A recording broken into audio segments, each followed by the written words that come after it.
They're the bowels of one of the world's largest and most polluted cities, where disease runs rampant and the stench is sickening. Human excrement, toxic waste, rotting cadavers, all flowing right beneath the sidewalk. The sewers of Mexico City are as disgusting as any on earth. But this man, Carlos Barrios, has just given up a comfortable desk job for the opportunity to swim in them. It's 3 o'clock in the afternoon, and Carlos is pulling a dead dog out of the sewer. He's making sure that the wastewater of Mexico City stays where it belongs. We pull up all the things you can imagine. You can see chairs, cars, all kind of waste. Anything you like is in the drains. Located in a massive basin, Mexico City is a crowded industrial colossus. Its sewer lines stretch for thousands of miles, some following channels dug by the Aztecs.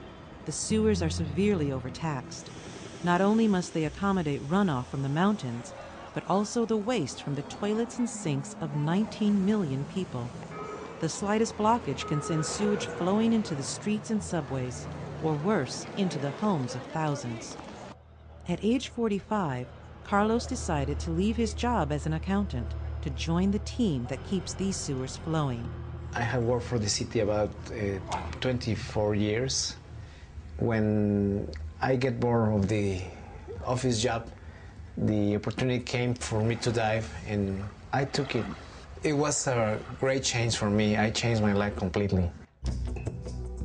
Back at the base, the team receives an emergency call. The Aculco pumping plant has a mysterious blockage, and it needs to be cleared immediately. Once again, the dirty job falls to Carlos. Be calm and careful.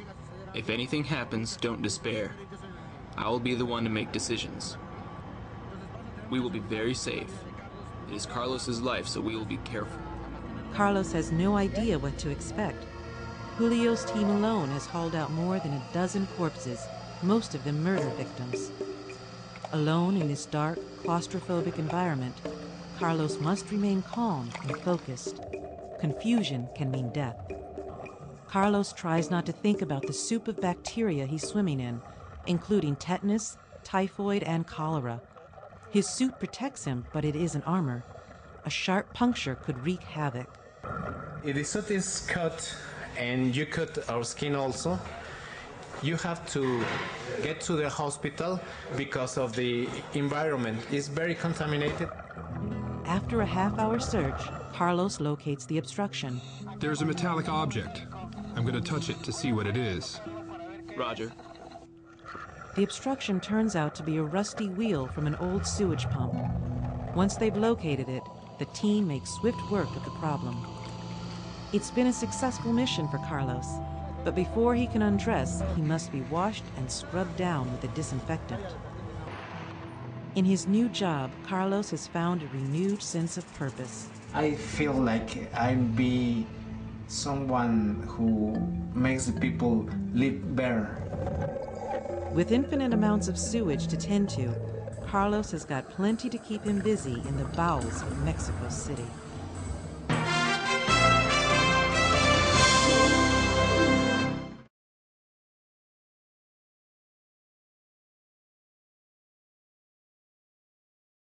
This presentation is a copyright of National Geographic 2006.